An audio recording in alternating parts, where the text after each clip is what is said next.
नमस्कार मित्र हो. फेअरवेल टू अपेंडिक्स या अनुभवाचं कथन आज आपण ऐकणार आहोत. लेखक सदासूत, उपाख्य डॉक्टर संजय सदाशिव शिवदे, लोणंद.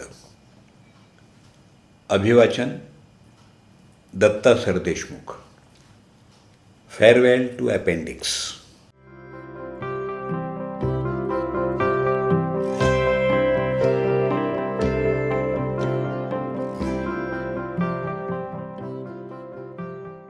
मी 12वीला असल्यापासून मला पोटदुखीचा त्रास व्हायचा. दर 2 महिन्यात खूप पोट दुखायचं, उलट्या व्हायच्या. ताप फारसा नसायचा, परंतु पोट मात्र खूपच दुखायचं. तेव्हा आम्ही शिरवळला राहत होतो. डॉक्टर्सना वारंवार दाखवलं जायचं, पण आजाराचं नक्की निदान होत नव्हतं. 12वीची परीक्षा म्हणजे लाईफ पॉईंट परीक्षा, आयुष्याचा टर्निंग पॉईंट. रोज सकाळी 7 वाजता घरातून डबा घेऊन राजेंद्र विद्यालय खंडाळा इथं मी कॉलेजला जायचो. आम्हाला शिकवायला अतिशय उत्तम गुरुजन लाभले होते. जीवनाचा पाया रचणारे, दिशा देणारे, विद्यार्थीप्रिय शिक्षक लाभणं, तेही लहान गावात, याला खरंच भाग्य लागतं. 12वीच्या राजेंद्र विद्यालय खंडाळा इथल्या ॲडमिशनच्या वेळी प्राचार्य आदरणीय श्रीयुत शंकरराव गाढवे सरांनी माझ्या वडिलांना सांगितलं की आमच्या कॉलेजमधून मेडिकलला ॲडमिशन मिळेल. त्या आधीच्या वर्षी 2 मुलांना मिरज मेडिकल कॉलेजमध्ये प्रवेश मिळाला होता. तेव्हा शाळेची किंवा कॉलेजची निवड अशा प्रकारे केली जायची. मित्रहो, सरांनी त्यांचा शब्द खरा ठरवला. दिवसभर कॉलेज, सर्वांवर वैयक्तिक लक्ष. आम्ही एकूण फक्त 31 जण. एखादा विद्यार्थी आला नाही तर त्याच्या घरी उपशिक्षकांना पाठवून त्याला परत बोलावणं, त्याची फी भरणं, त्याला हवी ती मदत करणं, अशा शैक्षणिक वातावरणात मी शिकलो, याचा मला अभिमान आहे. बहुतेक विद्यार्थी आर्थिकदृष्ट्या मागास होते. लहान गाव, शेतकरी कुटुंबातले, वड्या वस्त्यांवरचे होते. बहुतेक जण त्या कुटुंबातले पहिलेच 10वी किंवा अधिक शिक्षण घेणारे होते, पण प्रत्येकजण जीव लावून अभ्यास करायचा. मी त्यांच्याबरोबर फक्त 12वीला होतो. आधी मी दुसऱ्या शाळेत होतो, परंतु हे सगळे वर्गमित्र माझे आयुष्यभराचे सख्खे बंधुमित्र झाले. दिवसभर कॉलेज, संध्याकाळी 7च्या सुमाराला घरी परत यायचो. अभ्यासाची सुरुवात नेहमी पहाटे 3-3:30 वाजता आणि सांगता रात्री 10 वाजता. तिथं लहानपणीचे आमचे एक आदर्श शिक्षक मोकाशी गुरुजी यांच्याकडं डबा खायचो. त्याने आमची 4थीला असताना स्कॉलरशिप, सैनिक स्कूल, पब्लिक स्कूलसाठीची तयारी करून घेतली होती मोकाशी गुरुजींनी. त्यांच्यामुळंच मी या 3ही परीक्षेत उत्तीर्ण झालो होतो. अतिशय प्रेमानं, आपुलकीनं गुरुजींच्या पत्नी मला जेवू घालायच्या. एकदा मी पोटदुखीनं अक्षरशः गडागडा लोळत होतो. तेव्हा त्याने माझं पोट चोळलं. डॉक्टर कोलटकरांना बोलावून औषधोपचार केले. 12वीच्या परीक्षेची तयारी सुरू होती. मार्चमध्ये वाई इथल्या किसनवीर महाविद्यालय या परीक्षा केंद्रावर परीक्षा सुरू झाली. मी दररोज सकाळी 6 आणि संध्याकाळी 4 औषधाच्या गोळ्या घेऊन परीक्षेला जात असायचो. एक खोली भाड्यानं घेतली होती. तिथून परीक्षा केंद्र साधारणपणे 1.5 किलोमीटर अंतरावर असावं. जाताना गणपतीचं दर्शन असायचंच. माझ्याबरोबर 12वी कॉमर्स करणारा आमच्याच राजेंद्र विद्यालय खंडाळा इथला एक विद्यार्थी होता. आम्ही जेवण बाहेर करायचो. कच्च्या चपात्यांचा त्रास व्हायचा, पण 12वी म्हणजे जीवनमरणाची लढाईच होती. पेपर्स चांगले गेले. 2 पेपरमध्ये 2 दिवसाचा गॅप होता, म्हणून मी शिरवळला परत आलो.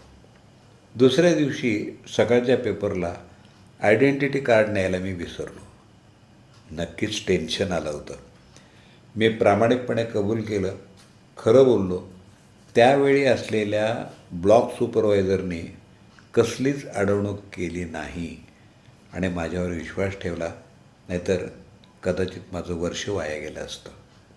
परीक्षेचा निकाल लागला. मला मिरज मेडिकल कॉलेजमध्ये प्रवेश मिळाला. त्यावेळी MBBSचं प्रत्येक वर्ष हे 18 महिन्यांचं होतं. अशा 3 वर्षांचा म्हणजे एकूण 4.5 वर्षांचा MBBSचा कोर्स. मग इंटर्नशिप 12 महिने. माझी पोटदुखी सुरूच होती. मिरज मिशन हॉस्पिटलमध्ये दाखवलं. सगळ्या तपासण्या झाल्या. गॅस्ट्रायटिस, कोलायटिस ह्याच्यापासून ते हिस्टेरियापर्यंत. नाकात नळी घालून बेरियम देऊन फोटो झाले, परंतु नेमकं निदान काही होत नव्हतं. विशेष म्हणजे परीक्षेच्या वेळी जास्त त्रास व्हायचा. त्यामुळे हे हिस्टेरिया म्हणजे नाटकी असावं असंही निदान झालं. पहिल्या तिमाहीची महत्त्वाची परीक्षा. खूप पोट दुखत होतं. सकाळी सकाळी उलट्या झाल्या. नुकत्याच मिळालेल्या माझ्या हॉस्टेलमधल्या मित्रानं रमेश निगडेनं मला खूप मदत केली. अक्षरशः माझ्या उलट्या काढल्या. मी कधीच विसरलो नाही. नंतरही आम्ही सगळे कुटुंबीय आयुष्यभर, अगदी रमेश निगडे क्लास 1 ऑफिसर होऊन रिटायर झाले तरीही चांगले मित्र राहिलेलो आहोत. मी साताऱ्याला इंटर्नशिप करत असताना ट्युबेक्टॉमीचं ऑपरेशन शिकवलं. हॉस्पिटलमध्ये मला भेटायला चक्क जहागीरदार सर आणि कट्टी मॅडम या आल्या होत्या. मला मिशन हॉस्पिटलमध्ये नेऊन इंजेक्शन दिलं. मला समजावून सांगितलं की तुझं वर्ष वाया जाईल, तू लवकर बरा हो. हवं तर तुला रायटर देतो, पण परीक्षेला हजर राहा. मला आठवतं आहे, इंजेक्शन बस्कोपॅन दिलं होतं. थोड्या वेळानंतर मला बरं वाटलं. सकाळी 11 वाजता मी पेपर लिहिला. रायटर घेतला नाही. प्रॅक्टिकल्स छान झाले आणि चांगले मार्क्स मिळवून मी पास झालो. सुट्टी लागली. घरी शिरवळला आलो. तिथं डॉक्टर जोगळेकर, त्यांना पंचक्रोशीत सगळेजण आदरानं मामा म्हणत. ते खूप अनुभवी डॉक्टर होते. त्यांचं एकमेव हॉस्पिटल होतं. डॉक्टर सगळ्या प्रकारचे ऑपरेशन्स करायचे. सगळ्या प्रकारचे रुग्ण हाताळायचे. प्रसन्न चेहरा, सतत स्मितहास्य. निम्मा आजार त्यांच्याशी बोलल्यावरच बरा व्हायचा. अत्यंत वक्तशीर आणि शिस्तप्रिय. मला त्यांच्याबद्दल आदरयुक्त भीती वाटायची. आपण हे डॉक्टर जोगळेकर तथा मामांसारखंच आदर्श डॉक्टर व्हावं हे माझं स्वप्न होतं. मामांनी माझ्या आजाराचं निदान केलं. ॲपेंडिसायटिस. ऑपरेशन करणं आवश्यक होतं. डॉक्टरांचे चिरंजीव विनय नुकतेच MS होऊन आले होते. तेही वडिलांप्रमाणेच एथिकल, तत्वनिष्ठ, अभ्यासू आणि पेशंटवर प्रेम करणारे. त्यांनी मला तपासलं. निदान तेच, ॲपेंडिसायटिस. ऑपरेशन ठरलं. ऑपरेशन झालं. मी ठणठणीत बरा झालो. तब्येत सुधारली. थोडे गाल वर आल्यावर मिरज मेडिकल कॉलेजमध्ये रुजू झालो. सेकंड इयर सुरू झालं. पॅथो, मायक्रो, क्लिनिकल पोस्टिंग्समध्ये रमलो. ॲपेंडिक्स इत्थंभूत वाचून काढलं. डोक्यात एक कल्पना आली. ॲपेंडिक्सनं मला आणि निदान करणाऱ्या डॉक्टरांना चक्रावून सोडलं होतं. कॉलेजच्या त्या वर्षीच्या मॅगझिनमध्ये फेअरवेल टू मिस्टर ॲपेंडिक्स, ॲपेंडिक्सला निरोप देताना असा लेख मी लिहिला. ॲपेंडिक्स मरणासन्न अवस्थेत आहे. उद्या ऑपरेशन आहे. रात्री उशिरा पोटातल्या सर्व अवयवांचं सांत्वन करण्यासाठी जमलेले आहेत. प्रत्येकजण त्यांच्याविषयीच्या आठवणी सांगत आहे. शेवटी ॲपेंडिक्स सर्वांची समजूत घालतो.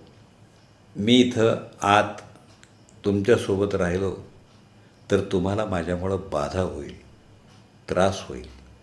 त्या रात्री ॲपेंडिक्सनं माझ्या वतीनं डॉक्टर मामा जोगळेकरांचेही आभार मानले आणि दुसऱ्या दिवशी डॉक्टर विनय जोगळेकर यांच्या हस्ते ते ॲपेंडिक्स समाधिस्थ झालं.